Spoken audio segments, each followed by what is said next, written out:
Evening all, it's Ian from DIY Home and Gardening. Another video done in the evening, and yes, I am wearing my pyjamas.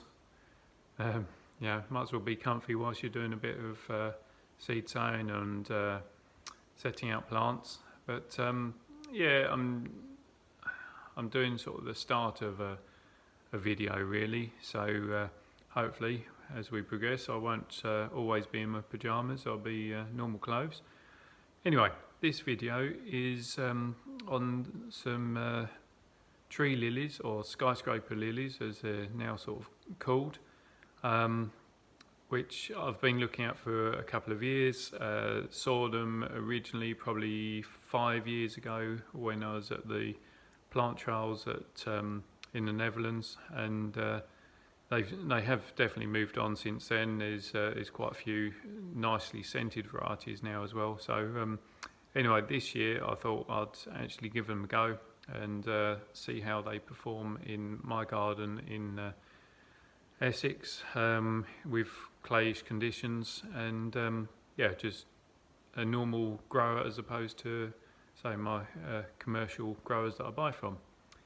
So let me turn the camera around and do you the introduction.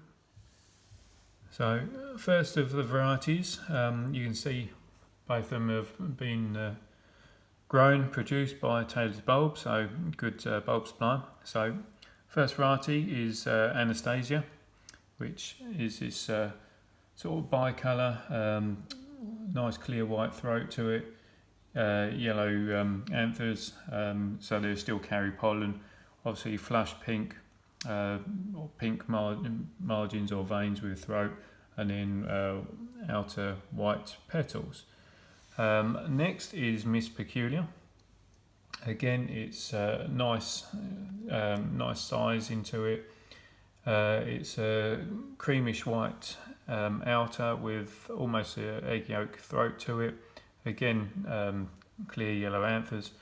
Both varieties are, as you can see, classed as skyscraper lilies, and whilst they will put on a fair size in the first year, it's really from years 2 and 3 onwards that they, I suppose, live up to their name. So realistically, first year, I would think that they get to around about 3.5 4 foot in height, and then in subsequent years, so years 2 3 onwards, they can get up to about 8 foot in total height.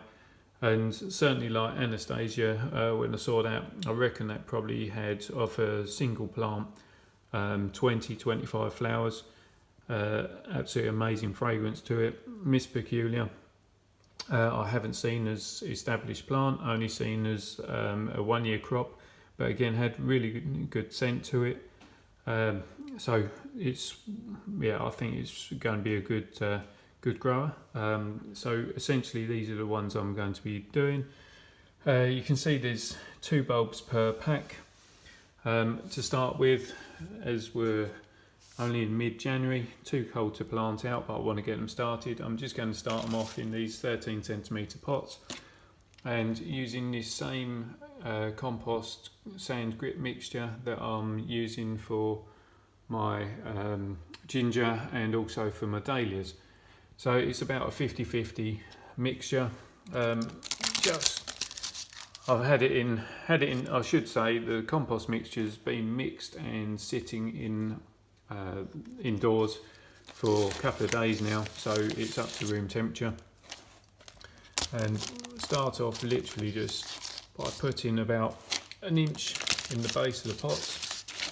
Don't need too much more than that, he says. And then I will open the packets. For that I will need to momentarily stop filming, but I'll be right back. So just opened up Anastasia, and you can see that nice large bulbs. They've all been in this wood chip, which just keeps the bulbs dry. So just going to lay them, sit them out. So you want to make sure that The pointy section is upmost. Splay the root a little bit.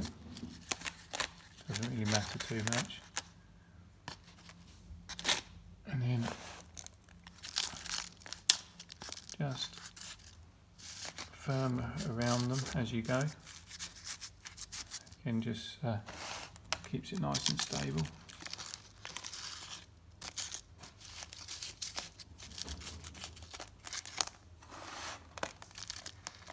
Cover them over.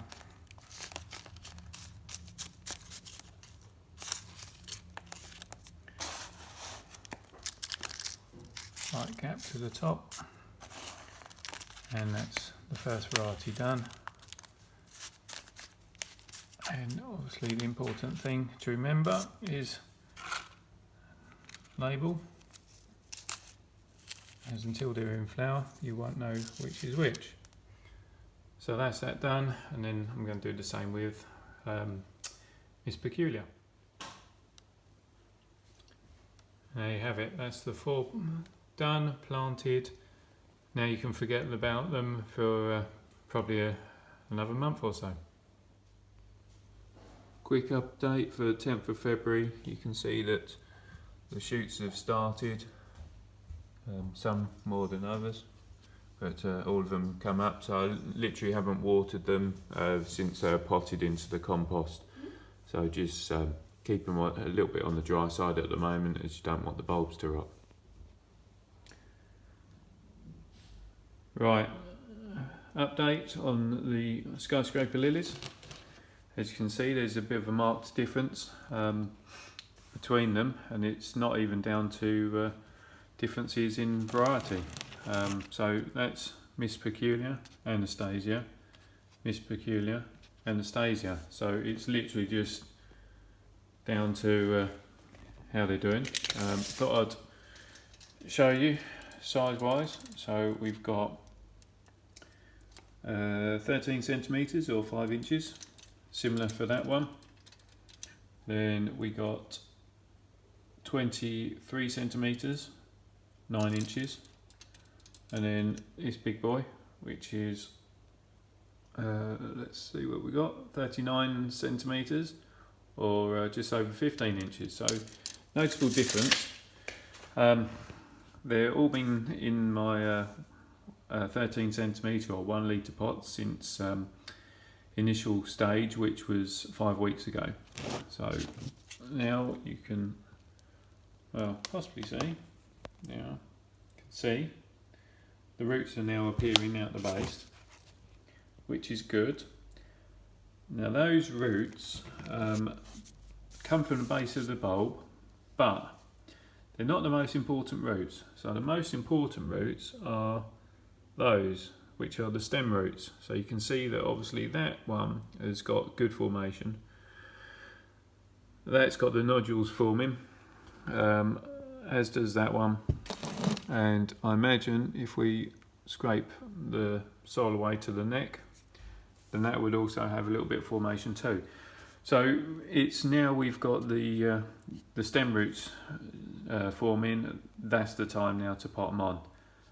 So what I'm going to go straight from, so we've gone 13 centimetre, which is 1 litre pot, and this is classed as a 2 litre deep pot,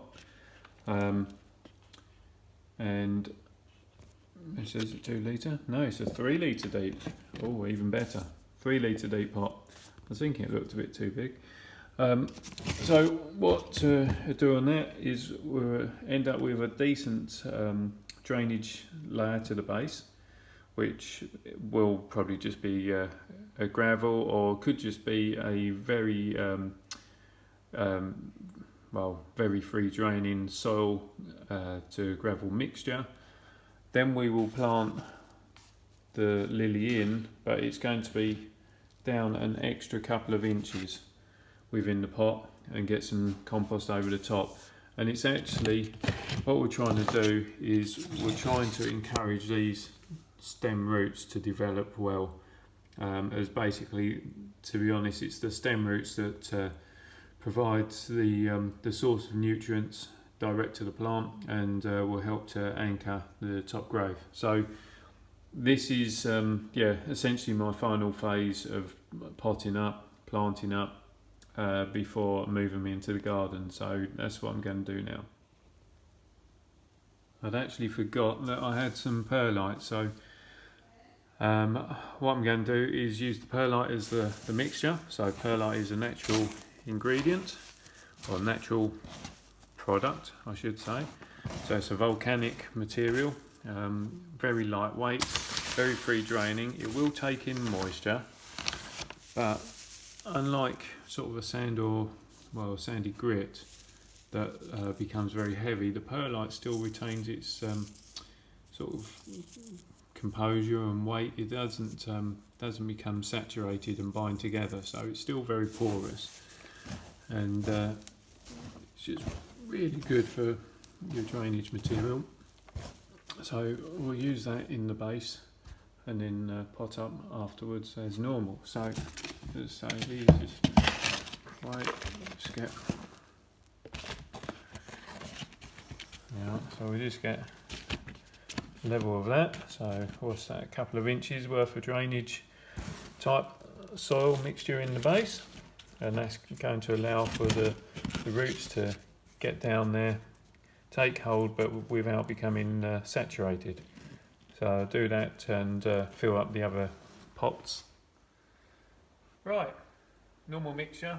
Again, got a little bit of perlite, probably only about 10% by way of volume. So it's just enough to keep going with the drainage. Normally I don't use perlite that much, but thought I would do this time. Normally end up with a sand grit mixture. Right, pot. Let's grab a pot of lilies. So take your label out, put it to one side so you're no danger of losing it. Good idea, put your hand over the top like so, using your fingers to act as a support. Comes out like there, and you can see we've got root formation coming through. So you've got the yellow root, which is the older, more established root, and then the healthy white advantageous roots, which are the fresh, more fresh ones. Certainly they're the ones that are coming closer to the stem. So carefully get it, trying to keep the root ball intact if we can do. Pop it into the container.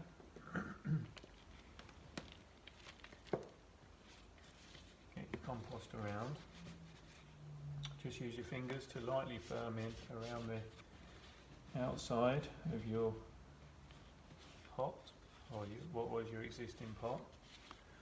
And we're just coming up about another 2 inches. So it's gone 2 inches deeper than they were. Alright, and that is finished. The important bit, put your label back in.